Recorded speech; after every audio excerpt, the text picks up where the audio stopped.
नहीं हाथ किसी के आया था।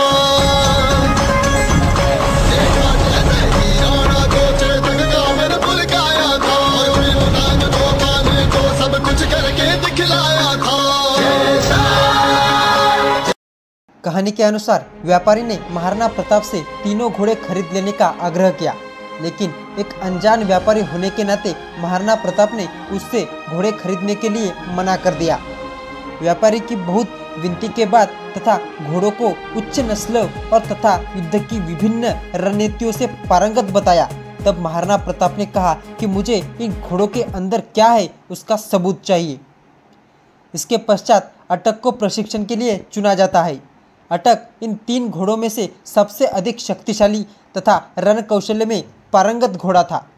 अटक ने प्रशिक्षण को अपने अर्जित ज्ञान से सफलतापूर्वक पास भी कर लिया, परंतु इन परीक्षण में अटक बुरी तरीके से घायल भी हो चुका था, क्योंकि प्रशिक्षण में हर ऐसी परिस्थिति बनाई जाती है जहां युद्ध में तथा संकट काल में बनती है, परंतु अटक इन सभी परिस्थितियों पर विजय पाने में सफल रहा। लेकिन अत्यधिक घायल होने के कारण इलाज के दौरान अटक ने अपने प्राण त्याग दिए।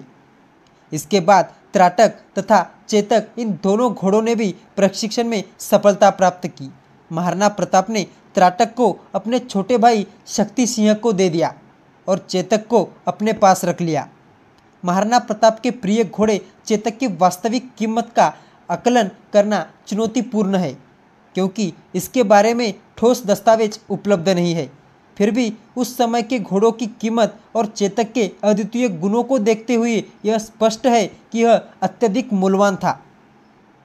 उस दौर में घोड़ों की कीमत उनकी नस्ल, प्रशिक्षण और युद्ध कौशल पर निर्भर करती थी।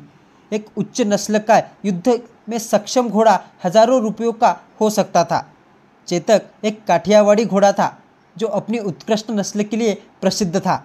उसे विशेष रूप से युद्ध कौशल और विभिन्न परिस्थितियों में शांत रहने का प्रशिक्षण मिला था। कहानी है कि महाराणा प्रताप ने चेतक के बदले चारण व्यापारियों को गढ़वाड़ा और भानोल नामक 2 गांव भेंट दिए थे। कुछ इतिहासकार चेतक की कीमत 10,000 से 20,000 रुपये के बीच बताते हैं। हालांकि यह केवल एक अनुमान है। चेतक की असली कीमत उसकी वीरता, शांत स्वभाव और महाराणा प्रताप के प्रति उसकी वफादारी में निहित है। युद्ध के मैदान में उसकी वीरता ने उसे भारतीय इतिहास में अमर बना दिया था। महाराणा प्रताप के प्रिय घोड़े चेतक का रंग इतिहासकारों के बीच बहस का विषय बना रहा था। कुछ इतिहासकारों का मानना है कि चेतक एक ग्रे रंग का घोड़ा था, जबकि कुछ अन्य के मानने के अनुसार वह नीले रंग का घोड़ा था। चेतक की रंग की पहचान में सबसे अधिक आम तौर पर इस्तेमाल किए जाने वाला शब्द ग्रुलो है, जो काठियावाड़ी घोड़ों की एक विशिष्ट रंगत है। यह एक नीले रंग का मिश्रण होता है जिसमें कुछ ग्रे और काले रंग के बाल भी होते हैं। इस रंगत के कारण चेतक को कभी कभी नीला घोड़ा भी बताया जाता है। कुछ इतिहासकारों के अनुसार चेतक नीले रंग का घोड़ा था। इस कारण चेतक को नील वर्ण भी कहा जाता है। इतिहास में विभिन्न कवियों और इतिहासकारों तथा साहित्यकारों ने अपने लेख में चेतक के रंग और रूप का बखूबी से वर्णन किया है।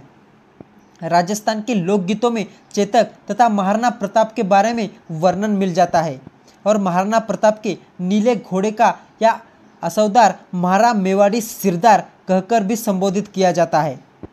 अंत में चेतक का रंग कोई भी रहा हो, उसकी वीरता और शांति ही उसके सबसे महत्वपूर्ण गुण थे। चेतक ने महाराणा